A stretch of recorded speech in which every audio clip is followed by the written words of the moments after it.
Good morning, everyone. It is Tuesday, March 25th, a little after 9 a.m. We're picking up a conversation on H474, an act relating to miscellaneous changes to election law. We took a lot of testimony and had a lot of conversations about some amendments last week. And so what we're doing right now is just taking a position on the two amendments before the floor activity starts later this morning for speed reading on the bill.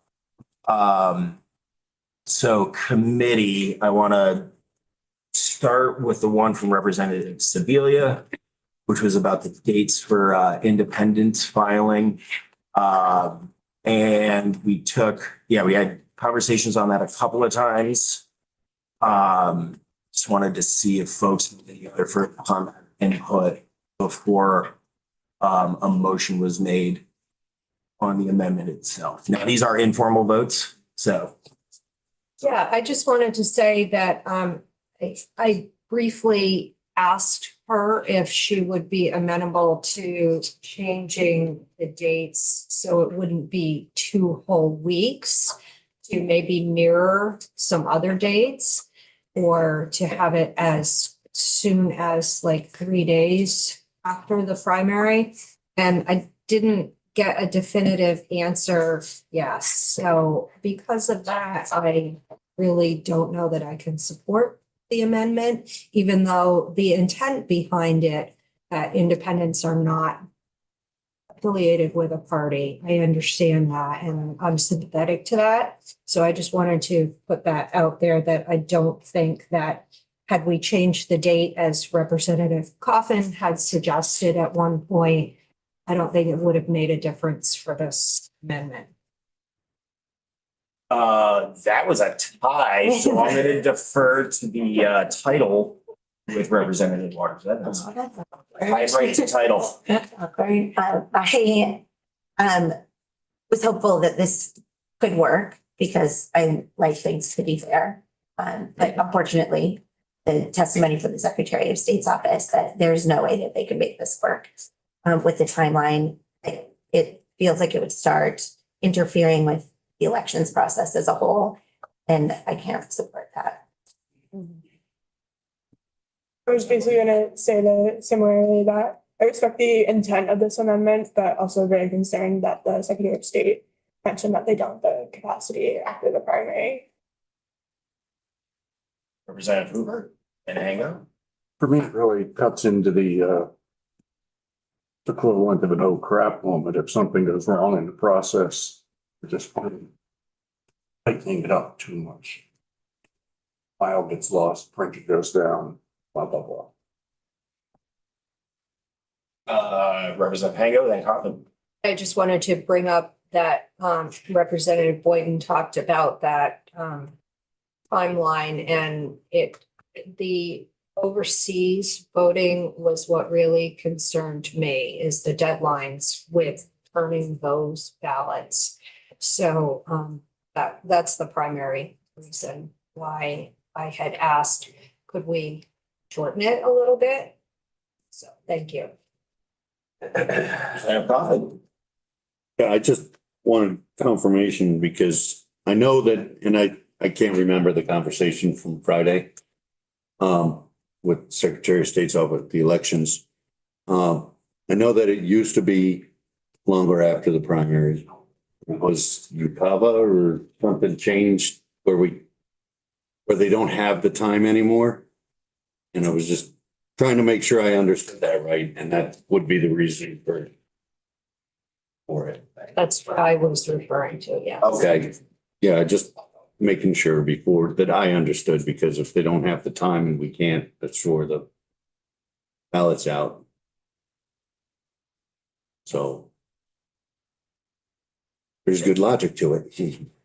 That's why we wanted to, suspend action for a couple of days and listen to the intent behind the proposal and also what the barriers for accepting the language would look like had we, So that's why we, hit the pause button on the floor for a couple of days so we can discuss this stuff in a cerebral way. So. Any other comment on the Sebelian amendment? Okay.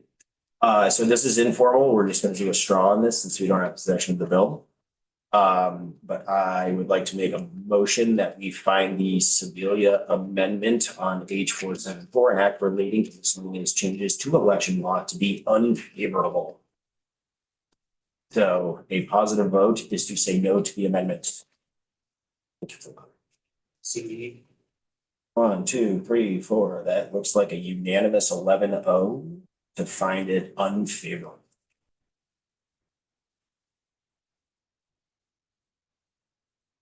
And that is just something that'll be verbaled as this navigates its way up. All right, next up, the McCoy amendment. So that was the brunt of the testimony that we took over the course of the last week. And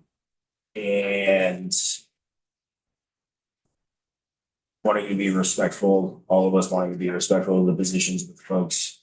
Even though we got the bill out of here 11-0, we still wanted to be attentive to folks' concerns. So I'll open up the table for comment, discussion, representative. I just want to remind people that the reason this is coming back to us is kind of at the end of the process. We started hearing that there were quite a few members who were concerned about certain provisions in the bill.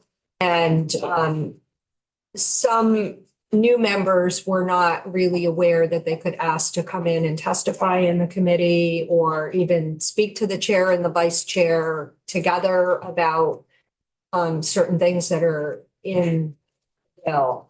So to give them benefit of the doubt, we heard their concerns and we did sit down for quite some time with the sponsors of the amendment and discussed many scenarios. And I think it was a really worthwhile discussion. And I appreciate that the committee is willing to hear this amendment to this bill that we already got out of committee. So thank you. Representative Larson. Thank you. Yes, they were good discussions. Unfortunately, not everybody was a part of those discussions, but I guess part of the process is talking about things and then bringing it to the group. But I just want to say that I am cranky about removing the part about party nominations.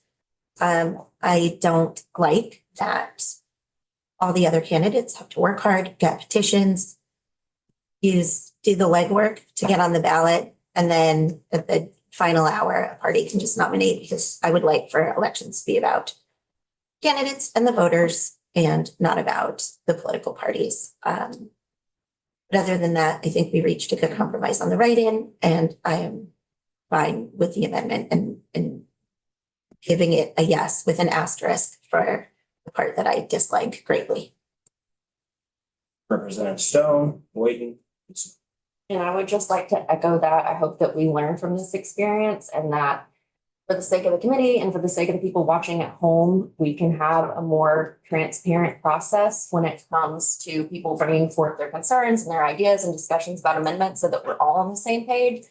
And we're not passing something with an 11-0 vote and then kind of feeling, well, I'll say me, I feel like I'm in the dark. And then we're here 45 minutes before floor discussing something that's a pretty substantial amendment with lots of parts to it. It's not just a technicality. So I would like for that not to happen again in the future if possible. And if people bring forth concerns, that it be brought to the whole committee just for transparency's sake. And I echo the same concern that Rep. Waters Evans said she was cranky about, just because it does feel more political than it does about being transparent and opening democracy, whatever. So, but it is what it is. We're here, but I hope this is a learning. Representative Boyden. I echo that it is frustrating that we did a lot of hard work on this bill and good work too, and got it to an 11-0 vote. And now we have, I would call this a large amendment in front of us. I'm also frustrated with the removing of section 2 and 3 of the major political party nominations. And like what was already said, you should be running for office with intention to participate and represent your community for whatever office you're running for, representing Vermont. And the funds should not get lower and easier to jump as you get closer to the election. So I hope the Senate has further conversation about that. Representative Pisnell. Yeah, I'm actually happy with what we have done with this bill. My only change would be that instead of 7 PM on the day of the election, the consent would be like maybe 4 to 5, which would allow the Secretary of State's office more time to contact the district clerks to let them know to be on the lookout for those at 7 o'clock. It's chaos. That would be my only change. Maybe the Senate can take that up. They are aware that it's going to go back with. Two. Yep, yeah. And that would give them, they would be under the pressure at 7 o'clock to contact people, clerks will be looking at their emails to see if it's done, so that would be my only. Was that a hand? Was that a hand or just a? Yes, because I totally forgot that part too, that I went off on a tangent about on Friday, because people don't have internet access or maybe in a Grange Hall that's, far away from where they can have access to get a hold of the Secretary of State. So that's a shout out to the Senate. Please look at that. Get this back. I have one more thing to that, and I don't think it should be all put on the Secretary of State's office either. I think a candidate should be able to contact the clerks. I don't think it should be all dumped on the Secretary of State's office to have to go and tell everybody. We're gonna go Hango, then Boyd, nope, you're good, then Hango and Coffin. I just wanted to bring up, as everybody is talking about the fairness for the candidates, that we are raising the threshold of the number of write-ins or the number of signatures that somebody needs to have. And that was a concession point with this particular amendment because this particular group was not in favor of that. So that was something we insisted that we wanted to be level playing field. And I do want to tell committee members that I know I've said this a few times. Please feel free to come to us with your concerns ahead of time if you feel that the process is flawed or not going the way you would like it to go, because we can certainly work with that, but we don't know what we don't know. So we did the best we could with this. And yes, it is a learning experience for all of us. So. Representative Coffin. Well, first, I'd like to echo what Lisa just said, because I was gonna say it's the learning experience for me as a new legislator is we did do a lot of work to get it out under 11-0, and then there was this amendment, but what's in this amendment, I've actually had 2 different former legislators contact me from both sides of the aisle about some of the stuff was in the bill that we gave an 11-0 to, that this actually addresses the amendment. So I'm in favor of.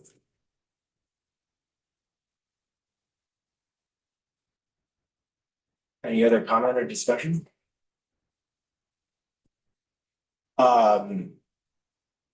I just wanted, this was a lot of work with a bill that came in as just like an each number draft. There was a lot of moving parts in it. I think we did a great job working together as a table to hone it in. Elections bills historically always have a lot of tension to them. So this is not a surprise that this kind of transpired. And there were definitely like management lessons learned with every month. We're all, figuring this out as we go as well. But I just wanted to thank everybody for the effort, time, energy, and just genuine thought process that went into this. So deeply thank you. But barring any further discussion, I will make a motion that we find the McCoy amendment on page 474, an act relating to miscellaneous changes to election law, favorable. This is also a straw, so thumbs. disgruntled thumb. That's, yeah, thumbs up thumb, doesn't matter what thumb's mood is. Yeah. All right. Cool, 11-0, favorable. All right, committee, you got that on the floor. We got a lot of bills on the floor this week, so, we got a lot of bills on the floor this week, so what we set up for the afternoon is caucuses moved one. So 15 minutes after caucuses, we're gonna come back, we're gonna talk to Ways and Means and Appropriations about their amendments on H 397, which will be on the floor tomorrow. And then after that, I just kind of carved out like the equivalent of committee study hall. So we can all work on our floor reports because we've got a lot of things moving in the next 2 days. So I wanted to dedicate time to making sure we had all of our pieces and parts in order for those floor. So that's the game plan for the day. We're trying to fill in a little bit of tomorrow morning. We invited Representative Greer back on that water district piece. So if anybody has any suggestions on what they may or may want to like take a poke at, take a peek at, we have some time tomorrow morning to fill. So feel free to offer some suggestions. We've got a good round of testimony logged to start taking up H 233 on Thursday. That's the grants bill that returning members will recall we did a lot of work on last year, but never really got out the door. So it's kind of picking up more work on something a good chunk of us worked on last year. So that's kind of the game plan for the next couple of days. Again, who knows what happens? Things change. We've got about 35 minutes to the floor, so everybody